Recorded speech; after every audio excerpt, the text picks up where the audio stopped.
Just remember, the stuff presented by this creepy bear is from the Evolution 101 website, written by the Understanding Evolution team. Commentary by Rent-A-Friend2000. That's me! How we know what happened when life began 3.8 billion years ago, and insects diversified 290 million years ago, but the human and chimpanzee lineages diverged only 5 million years ago. How have scientists figured out the dates of long-past evolutionary events? The real answer is an embarrassment, which these authors probably don't really know. I will provide just a tiny glimpse into the pants down with the prom shame, which is the history of evolutionary dating methods. Here are some of the methods and evidence that scientists use to put dates on events. 1. Radiometric dating relies on half-life decay of radioactive elements to allow scientists to date rocks and materials directly. The science of radiometric dating is a fairly new one, less than a century old. Suffice it to say, no one has been watching things decay for millions of years. So how have they calibrated the system? First off, most don't. The assumptions are unquestioned. Those that do use things like fossils to calibrate the system by testing the radioactive elements found near them. But wait, how do they know how old those fossils are without radio dating them? Simple. They are dated using the evolutionary worldview. But doesn't that mean they are using evolution to calibrate the dating methods, and then using the radio dating methods to support the evolutionary worldview? Yes. But doesn't that mean they're basically using evolution as evidence for evolution?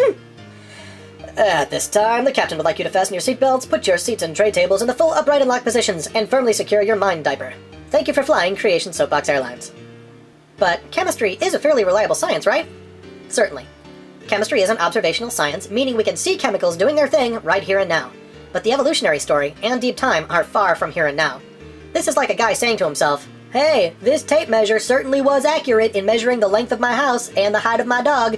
I'll bet I can use it to measure the distance to the moon." I'm just waiting for the first angry email asking, "What's wrong with that?" Bring it on. Do we have any cause to doubt the results of radio dating? Boy, do we! I could go on for pages with examples, but my favorite comes from right here in the good old US of A.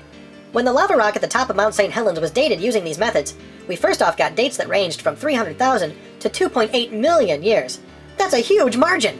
Like, two scientists measuring the Empire State Building and one declaring that it is 1,250 feet tall, which it is, and the other declaring that it is more than 2 miles tall, which it is not. The best part about this lava flow they tested is this: we know when the lava rock formed. How? We watched it happen in 1980. Here's a quick unnecessary joke. Science tells us that the rock is 300,000 years old, and we know that Madonna is older than that rock. I suppose she does look good for her age. Okay, back to the science. The rock was less than 30 years old. This is like our two scientists having come to the two measurements above by measuring a model of the Empire State Building, which is actually 1.5 inches tall. Starting to see why some of us don't trust these methods? And this is not a new issue. Check out the date on this quote. 200-year-old lava rock, dated at 1.6 million to 2.96 billion years.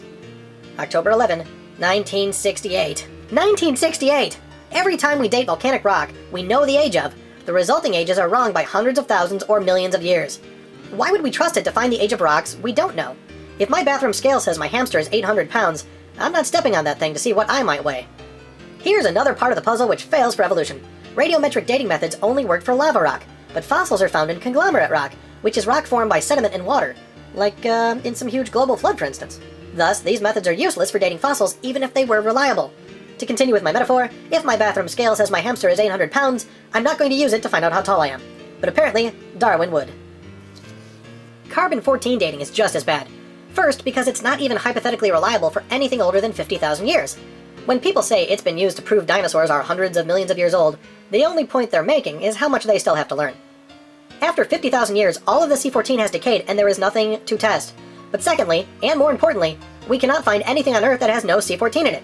This means, if the tests are to be believed, then nothing on Earth lived more than 50,000 years ago.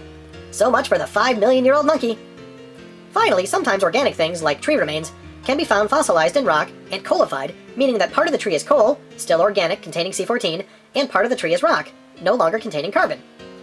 Even if you can explain the formation of such items with the evolutionary assumptions, and you can't, you'd still fail to get the radio rock dates and the C14 dates to agree, and that's not merely my opinion, as you can see here. It may come as a shock to some, but fewer than 50% of the radiocarbon dates from geological and archaeological samples in northeastern North America have been adopted as acceptable by investigators. But as this fabulous quote will show you, getting the right date isn't as hard as you might suspect, with a little imagination. Professor Brew briefly summarized the common attitude among archaeologists toward it as follows. If a C14 date supports our theories, we put it in the main text. If it does not entirely contradict them, we put it in a footnote. And if it is completely out of date, we just drop it. And one more, just for fun. No matter how useful it is, though, the radiocarbon method is still not capable of yielding accurate and reliable results. There are gross discrepancies, the chronology is uneven and relative, and the accepted dates are actually selected dates. This whole blessed thing is nothing but 13th century alchemy, and it all depends upon which funny paper you read. When evolution tries to justify all of these issues, it sounds to me like the pants down at the prom nerd trying to explain that they were breakaway party pants. They're supposed to fall off during the spotlight dance. If you knew that, you wouldn't be laughing, you'd be jealous. And so would the 5-million-year-old monkey he's dancing with. Dun dun dun, join me next week for more dun dun dun dun dun dun dun dun science!